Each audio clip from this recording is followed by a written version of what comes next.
हाँ तो बच्चों, इलेक्ट्रोस्टैटिक्स की सीरीज का आज एक और नया क्वेश्चन नंबर 20। आइए देखते हैं क्या कहता है क्वेश्चन कहता है two charges each of 5 microcoulomb. भाई दो चार्ज हैं हम लोगों के पास में और कितने कितने माइक्रोकूलम के चार्ज हैं भाई? 5 माइक्रोकूलम के। आओ जरा डायग्राम बना के देख लें। 5 माइक्रोकूलम के दो चार्ज हैं और साथ के साथ ये कहा गया है कि भाई इनका जो साइन है वो अपोजिट है।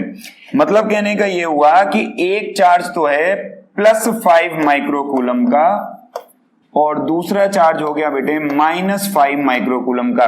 तो जब कभी भी एक चार्ज पॉजिटिव और दूसरा चार्ज नेगेटिव होता है तो बेसिकली वो बना लेते हैं डाइपोल, यानी कि ये हमको दिया हुआ है डाइपोल।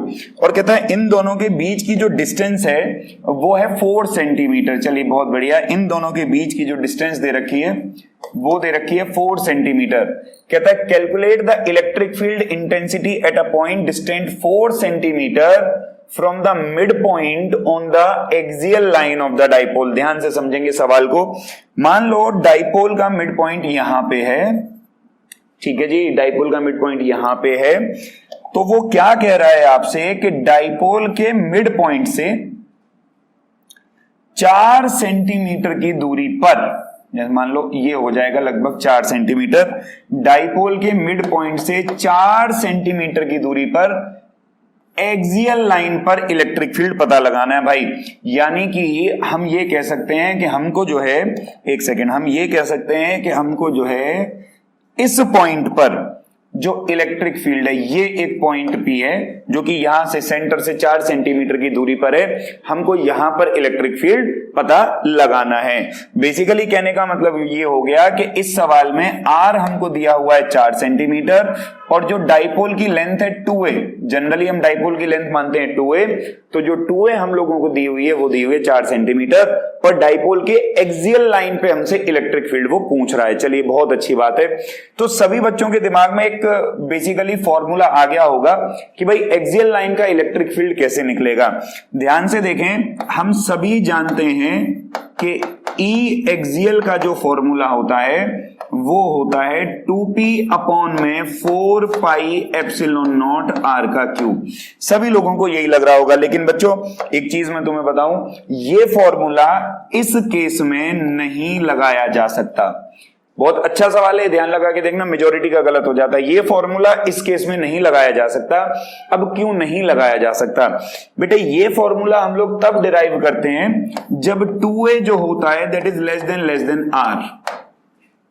जब डाइपोल की जो लेंथ है, जो डाइपोल की लेंथ है वो इस दूरी के मुकाबले बहुत कम हो, तब हम लोग ये वाला फॉर्मूला लगा सकते हैं। लेकिन अब इस केस में डाइपोल की लेंथ अगर तुम ध्यान लगा के देखो तो 4 सेंटीमीटर है और दूरी भी 4 सेंटीमीटर है। तो यहां पे a को आप नेग्लेक्ट नहीं कर सकते।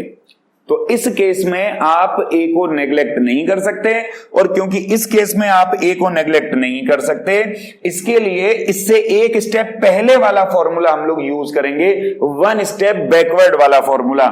और 1 स्टेप बैकवर्ड वाला फॉर्मूला E एक्सियल का बेटा जो निकलता है वो निकलता है 2pr divide by 4 pi epsilon not bracket में r square minus a square का होल स्क्वायर।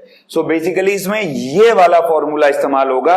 इसमें जब हम नेग्लेक्ट कर देते हैं, a की पावर 0 डाल देते हैं, तब ये वाला फॉर्मूला बनता है। और ये फॉर्मूला तब लगेगा जब डाइपोल बहुत छोटा हो। यहां पे फिर से ध्यान लगा के देख लो, दूरी भी 4 सेंटीमीटर है और डाइपोल की लेंथ भी 4 सेंटीमीटर है, तो दोनों बराबर हैं। तो यहां पे नेग्लेक्ट नहीं होगा, इसलिए इससे एक स्टेप पहले ये वाला फॉर्मूला हम लोग इस्तेमाल करेंगे। और अब वैल्यूज हम लोग जो है ना पुट कर देते हैं। देखो जरा, तो इलेक्ट्रिक फील्ड का formula 2 into P into R।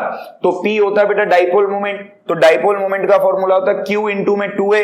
तो चार्ज ले लें 5 इंटू 10 की पावर -6 और लेंथ बेटा 2a 4 सेंटीमीटर, इसको मीटर में बदल लें, इंटू 10 की पावर -2 इंटू में r दूरी जो कि फिर से 4 सेंटीमीटर है, 4 इंटू 10 की power -2 divide by 1/4 pi epsilon not. और ऐसा करें 1/4 पाई एप्सिलॉन नॉट की जो वैल्यू होती है वो होती है 9 into 10 raise to power 9 divide by R square minus A square, तो आर स्क्वायर की जगह 4 इंटू 10 की पावर -2, आर इतना हो गया, और ए स्क्वायर मतलब उसका आधा, तो 2 इंटू 10 की पावर -2 का होल स्क्वायर। तो इसको आप बेसिकली सॉल्व कर लीजिए और कैलकुलेशन करने के बाद में जो भी आपका आंसर आए वो करेक्ट आंसर होगा।